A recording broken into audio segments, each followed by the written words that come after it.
श्रोता प्रेमियों, मैं राम सागर शास्त्री आप लोगों के समक्ष रखने जा रहा हूं मानधाता और लवणासुर का युद्ध। देखिए, राम के पूर्वज मानधाता बड़े प्रतापी राजा थे, जिन्होंने रावण के साथ कई दिनों तक युद्ध किया, परंतु दोनों में हार जीत नहीं हुई।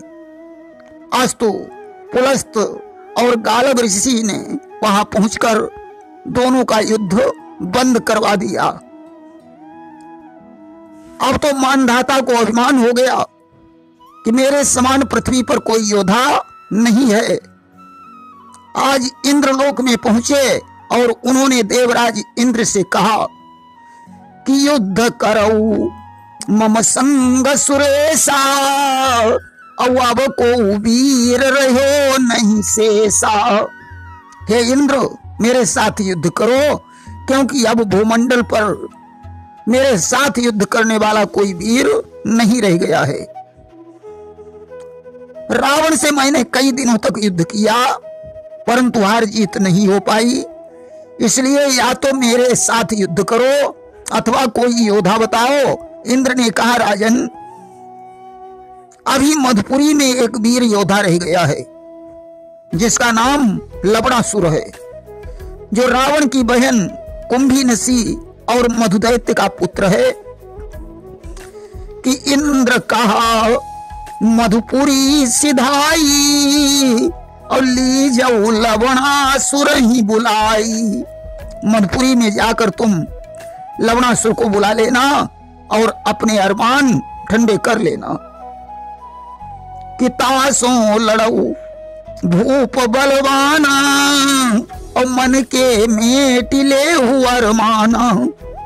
देखिए, लवणासुर के पास भगवान शंकर का दिया हुआ एक त्रिशूल था, जिसे भगवान शंकर ने वरदान दे रखा था कि यह त्रिशूल जाके कर होई, और त्रिभुवन जीत सकई नहीं कोई। यह त्रिशूल जिसके हाथों में रहेगा, उसे तीनों लोकों में कोई नहीं जीत पाएगा। आज मानधाता के हृदय में अभिमान था। उन्होंने मधुपुरी में जाकर लवणासुर को युद्ध के लिए ललकारा। अब तो लवणासुर और मानधाता का युद्ध होने लगा। लवणासुर ने उसी त्रिशूल से मानधाता का संहार कर दिया। कि खींच त्रिशूल हृदय मोह मारा, और तुरंत ही भयो भूप संहारा। मानधाता की मृत्यु हो गई। देखिए, अनरण राम के पूर्वज बड़े सीधे साधे तपस्वी राजा थे। रावण उनसे लड़ने के लिए गया। अब वे बेचारे युद्ध की कला भी नहीं जानते थे। रावण ने कहा, राजन, मेरे साथ युद्ध करो। आज उनके साथ इसने जबरदस्ती मल्ल युद्ध करना शुरू कर दिया। अनरण आहत होकर मरणासन्न हो गए। अब तो क्रोधित होकर उन्होंने रावण को श्राप दे दिया कि एक दिवस मम वंश मझारा, और हुई है तोर काल अवतारा। हे रावण, मैं तो मर ही जाऊंगा, परंतु मैं तुझे श्राप देता हूं कि एक दिन हमारे वंश में तेरे काल का अवतार होगा, जो तेरे सारे अरमानों को ठंडा कर देगा। इतना कहकर अनरण ने अपने प्राणों को छोड़ दिया। सज्जनों, जिस समय दिलीप जी हुए कि भय दिलीप भूप जब आई, और जानिए सुर सब दिए मिटाई। दिलीप जब राजा हुए तो उन्होंने अपनी जान में सारे असुरों को मिटा दिया। रावण ने जब दिलीप की प्रशंसा सुनी तो वह उनका बल देखने के लिए ब्राह्मण बनकर पहुंचा। कि सुनी रावण बल देखन आवा, और सरयू तट ही भूप कहूं पावा। रावण दिलीप को ढूंढते ढूंढते सरयू के तट पर पहुंचा, जहां उसने देखा दिलीप जी अर्चन किए हुए चावल फेंक रहे हैं। यार शत तंदुल नृपति चलावा, और तब रावण मन भी समय आवा। रावण के हृदय में संदेह पैदा हो गया। आज उसने दिलीप के पास जाकर पूछा, राजन यह चावल तुम क्यों फेंक रहे हो? दिलीप ने कहा, जंगल में एक गाय को शेर ने पकड़ रखा है, वह उसे मारना चाहता है। कि पूछा नप ते तब तीन कहू, धेनु ही हरी इक मारन चेऊ। हमने 100 चावल अभिमंत्रित करके फेंक दिए हैं, इसलिए ये 100 बाण बनकर नाहर के लगे होंगे और वह मर चुका होगा। गाय अब आजाद होगी। कि सत तंदुल अभिमंत्रित मेरे, और सत सर हुई लागे हरि केरे। रावण ने विचार किया कि आखिर इस बात में कितनी सच्चाई है, मुझे चलकर देखना चाहिए। और सुनी 10 मुख कानन महुआवा, तो देखा मृतक सिंह बन पावा। आज रावण जंगल में पहुंचा, उसने देखा सिंह के शरीर में 100 बाण लगे हुए हैं और वह मरा पड़ा है, गाय आजाद है। अब तो रावण विचार करने लगा कि जो राजा चावल को अभिमंत्रित करके बाण बना देता है, उसके साथ युद्ध कैसे किया जा सकता है। कि जानी प्रताप लीन बलवंता, और सीधे चलो गयो गढ़ लंका। आज दिलीप के प्रताप को जानकर रावण वापस लंका को लौट गया। सजनों, राम के पूर्वज राजा रघु के बल को देखने के लिए रावण एक दिन पुष्पक विमान पर बैठकर अयोध्या में पहुंचा। कि एक बार सजी पुष्पक याना, और बैठी कियो लंकेश पयाना। आज इसने विमान को नीचे उतारा और सरयू में स्नान करने लगा। कि नभते तुरंत विमान याना, और सरयू करन लगे स्नाना। आज इसने अपने 10 शीश और 20 भुजाओं को फैलाकर सरयू की धार बंद कर दी। कि 10 सिर ते ही भुज 20 पसारा, और बंद भई सरयू की धारा। अब तो पानी उल्टा चढ़ने लगा, अयोध्या डूबने लगी। उसी समय सेवकों ने जाकर राजा रघु को बताया, और ताही समय आए अवनीसा, और चढ़ी विमान भागो 10 शीशा। राजा रघु को आते हुए देखकर रावण विमान पर बैठा और लंका को चला गया।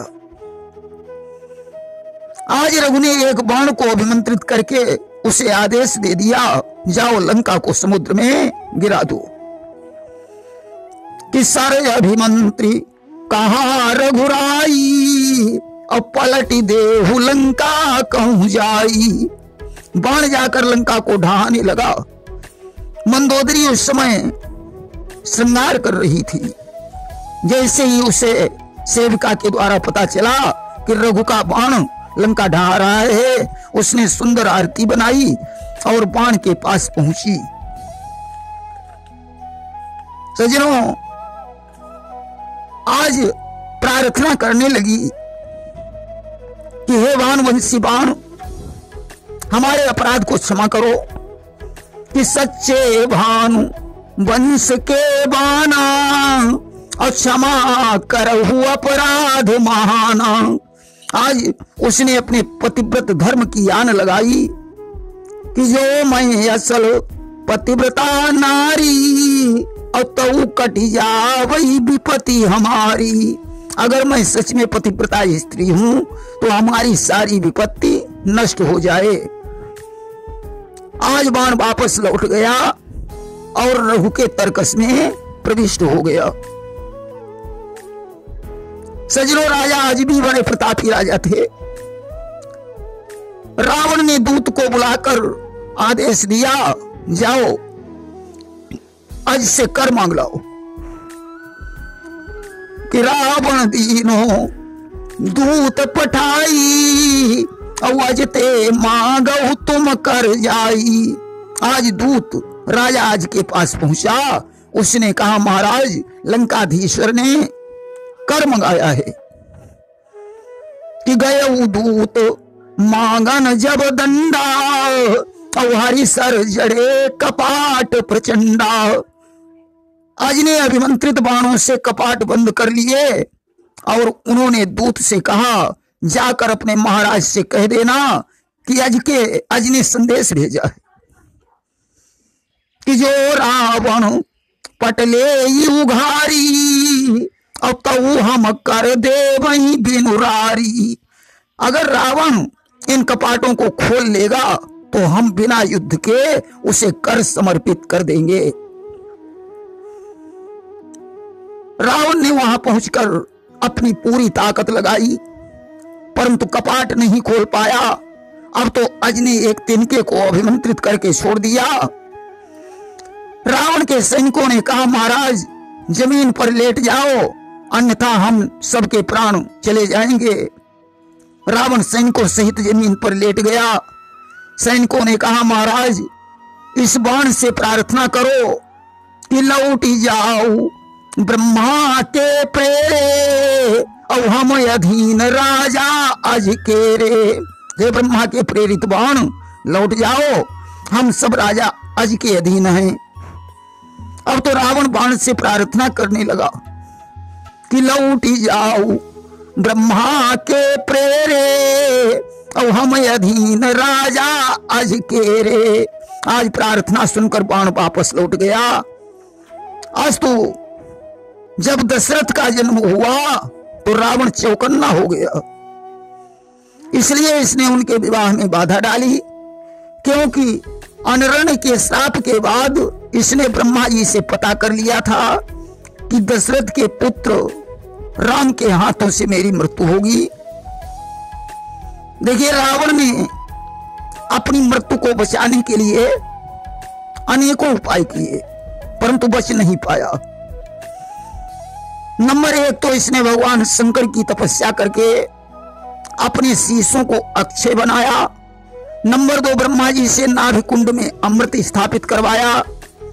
नंबर 3 दशरथ के विवाह में बाधा पहुंचाई। नंबर 4 दशरथ के विवाह के बाद इसने ब्रह्मा जी से वरदान मांगा कि दशरथ के वीर से किसी पुत्र का जन्म न हो। नंबर 5 राम जन्म के बाद इसने पक्षी बनकर राम का अपहरण किया। नंबर 6 भगवान शंकर से इसने काल सर मांग लिया, परंतु सारे प्रयत्न बेकार हो गए। आखिरकार रावण राम के हाथों से मारा गया। एक कवि ने लिखा है कि उपचार करे प्रतिकार करे, अब हथियार तितय कछु कामन यही, मन मूरख लाख उपाय करे, पर काल के जाल से छूट न पई है। मौत से बचने के लिए कोई उपचार नहीं है, मौत से बचने के लिए कोई हथियार नहीं है। कितने भी प्रयास किए जाएं, परंतु सारे प्रयास बेकार हैं। मृत्यु एक अटल सत्य है, इसका जो समय निश्चित है या उसी समय पर होगी। देखिए रावण ने 64 चतुर्युग राज्य किया और राम ने 11,000 वर्ष ही राज्य किया। लंका का युद्ध 84 दिन तक चला, जिसमें 18 पद्म राम की सेना में बंदरों की संख्या बताई गई है। निशाचरों की संख्या अनगिनत थी। सीता जी 6 महीने अशोक वाटिका में रही। अशोक वाटिका में वृक्षों की संख्या 1 लाख बताई गई है, जो वृक्ष मणियों से जटित थे, जहां 10,000 निशाचरियों का पहरा था। रावण के मरने से पहले राम ने ज्ञान सीखने के लिए लक्ष्मण को उसके पास भेजा। उस समय रावण ने लक्ष्मण से कहा था कि 2 बातें कहनी मुझे, सुनो शेष अवतार, भला काम पहले करे, बुरा काम दे टार। मैं सोचता था कि स्वर्ग तक सीढ़ी लगाऊंगा, लेकिन मैंने भले काम को छोड़कर बुरा काम पहले कर डाला। इसलिए यह नसीहत देता हूं कि बुरा काम जितना टल सके उसे टालना चाहिए और भला काम जितना जल्दी हो सके उसे कर डालना चाहिए। प्रेम से बोलिए वृंदावन बिहारी लाल की जय।